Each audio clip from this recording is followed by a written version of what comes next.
Welcome to DMM Downloads. We are podcasting another conversation about DMM between Jeff Crabtree and me, Rudy Rivera. Jeff and I are teamed together in Northern Colorado in a ministry we call DMM NOCO. DMM NOCO is unleashing disciple-making movements in Northern Colorado, and we thought it a good idea to start a podcast as a way to bring awareness and resourcing to ordinary people who are passionate about making multiplying disciple makers in our natural networks. Thanks for joining us in this journey. We hope you get a DMM download from this conversation. Well, hey, Jeff. Rudy, we're almost at Christmas, man.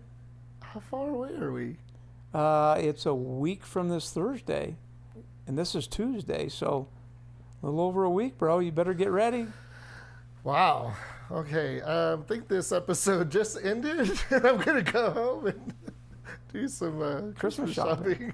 Just kidding. I've actually done most of my shopping, which is nice. But yeah, you're right. I didn't even think about that. We're a little over a week away from Christmas, and we're recording in your studio here, your basement, Timnath, Colorado.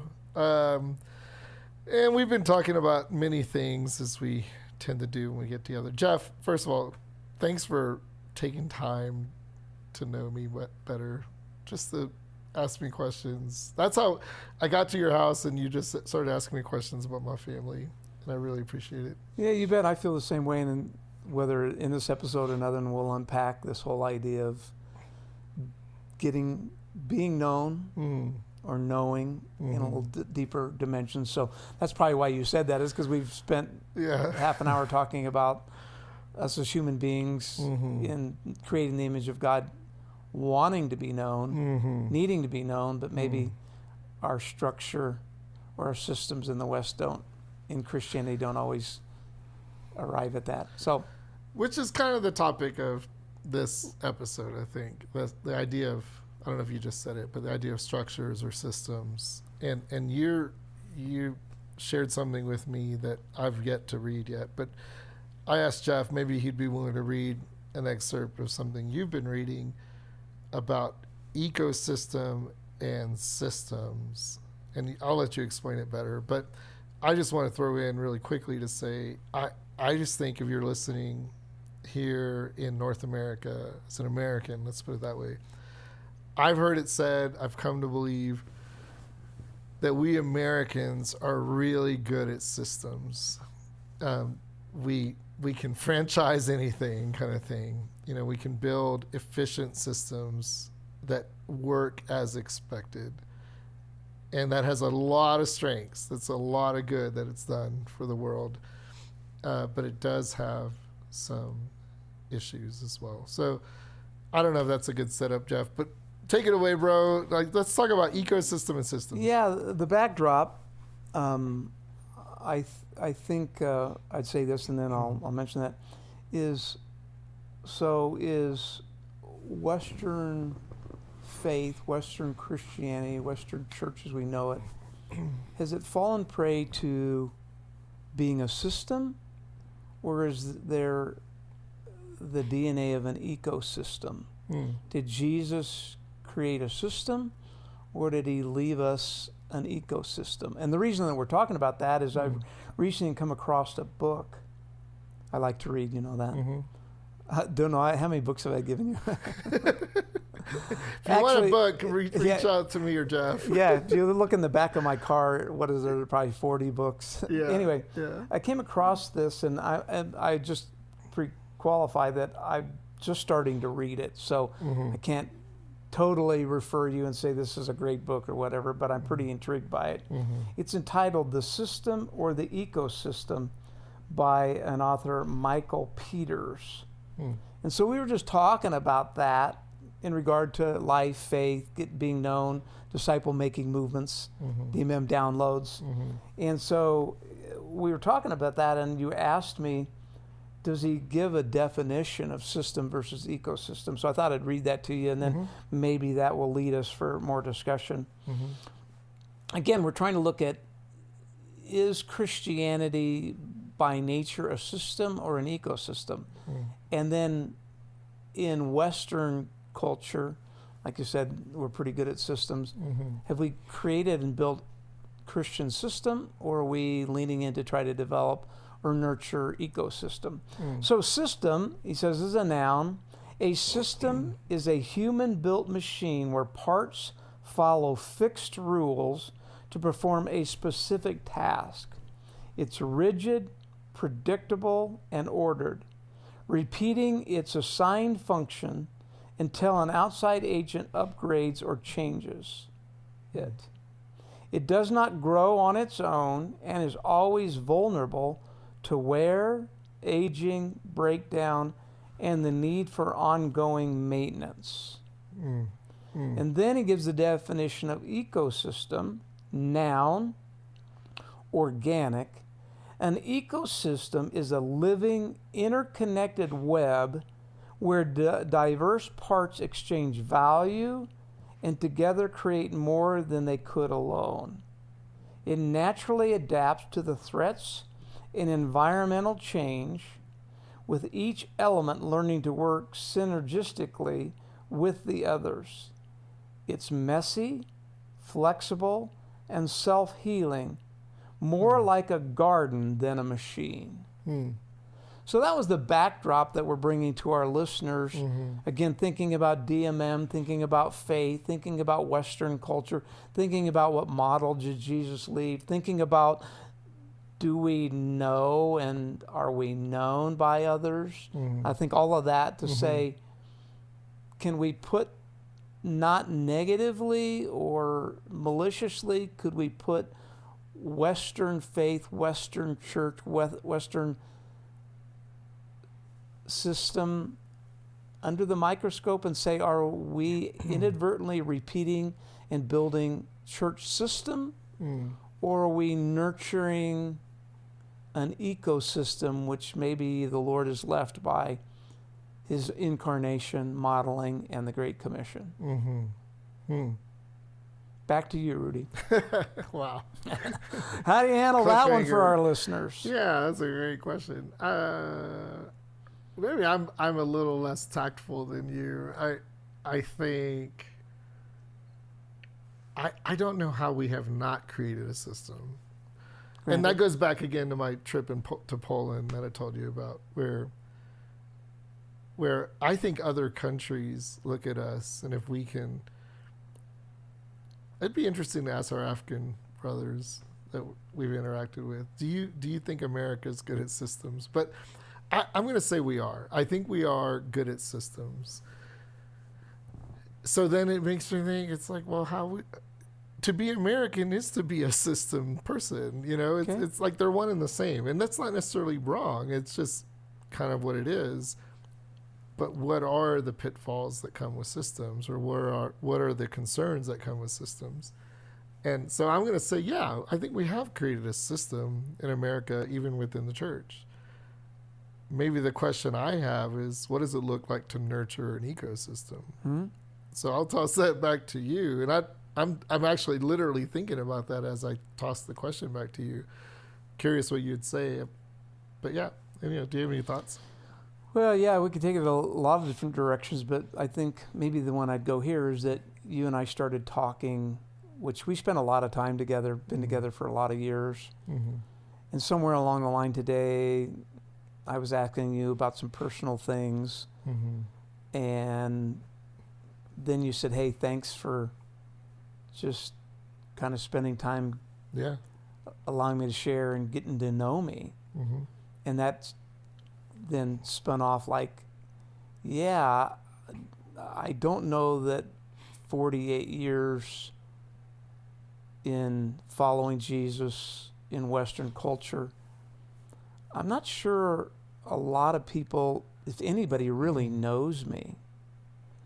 They know what I allow them to know, but those places where there's, wound, unworthiness, shame, I don't do that. And so we just started talking about, is one a system and is the other an ecosystem? Are we really creating an ecosystem in Western Christianity that addresses the deep longings in the heart. I think I'd mentioned to you I'd use ChatGPT, almost 67 here in another month. I'm trying to still stay up with a little bit of technology, and I basically asked, what's the biggest problem or need in, I don't know if I put Northern Colorado or Fort Collins, Colorado. And it was interesting to say that ChatGPT somewhere along the line basically said isolation and loneliness. And so it makes me think how, and that's not just the non-church world. I know a lot of Christians, myself included, clergy or in church, that feel lonely and feel kind of isolated because we have the system of we go on Sunday morning and we do it. But where do we have spaces to nurture that ecosystem where, again, they will know you're my disciples by the way you interact, get to know each other, love each other. I know it's all over the board, but does that make a little bit sense of we're still thinking of have we fallen prey to creating Christian systems in the West? And really DMM, or what we're calling disciple making movements, the end goal is maybe to create more spaces of nurturing ecosystem. Yeah, I think we have. That's what I keep saying. Like, the more you speak about system, the more I think, I think we have. And again, like for me, I want to say, like, duh, like we're Americans. That's what we do. Right. But like, so let's not flog ourselves on the back for that, so to speak. But let us realize that, like, I think the kingdom work that Jesus enacted and charged us with is not a system work. And to use that analogy from the garden that you read, I'll just give you a quick story. Yeah, you're a garden guy. Unpack. I do love gardens, and I think we're going to need a second episode. This is my opinion. But so I'm presently thinking 3 years in advance on my garden. Okay, I already have my next summer's plan and budget for what I can accomplish, and the plan that I'm about to share with you does not fit into that budget because it's not in the right order. So eventually I want to build a small waterfall, pool, pond, or just stream in my backyard, because my backyard has a natural slope and several feet of drop. And so I've always thought since I moved in, if I slick water here, it will run downhill like a stream. That seems really nice. Be really easy to do. And I've been thinking a lot about building a system, I would call it, of a waterfall. They call it a pondless waterfall, where there's no pool at the bottom. It just drops into the ground, disappears, and gets recycled up to the top. And it's pretty clean, relatively clean. But if I built a pond, a little mini pond, guess what it'll invite? Snakes and frogs and bugs and things I really don't want in my backyard, in my garden.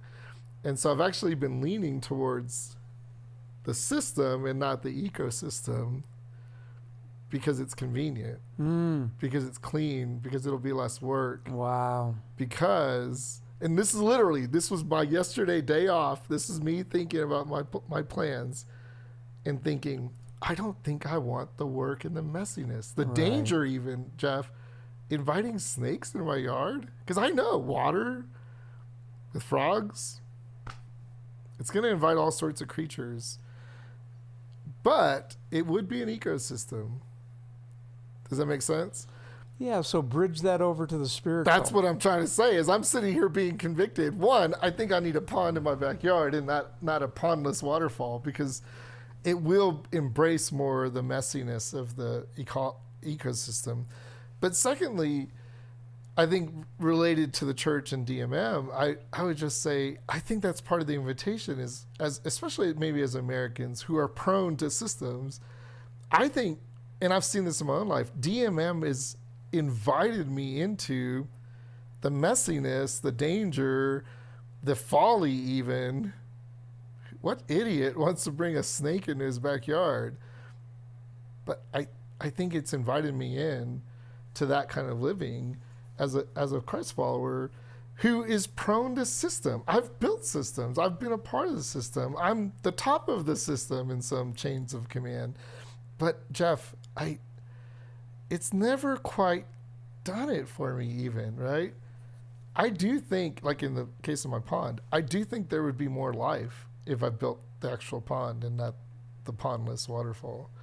And maybe similarly, I think there would be more life in the church in America if we embrace more of the ecosystem and not the system. But I'll be done right there. That's well, my let me just ask you thought. briefly. So what would the ecosystem spiritually in the church kind of look like? What are you talking about? We talked off recording here a little bit about community and what real community or deeper community or broader community. Is that what you mean? And that to really go there, it is time consuming, it is messy, it is challenging, it's not as easy and convenient and packaged like Sunday morning church or the systems of churches we know it in the West. Help unpack that for our listeners a little bit. Yeah.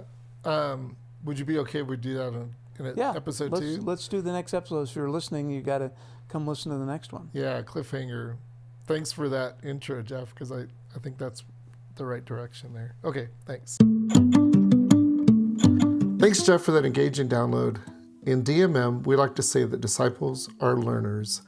I know I'm learning a lot from my conversations with you, Jeff. From all of us in DMM NoCo, we hope you got a DMM download from the conversation today. Don't forget to leave this podcast a review wherever you are listening online.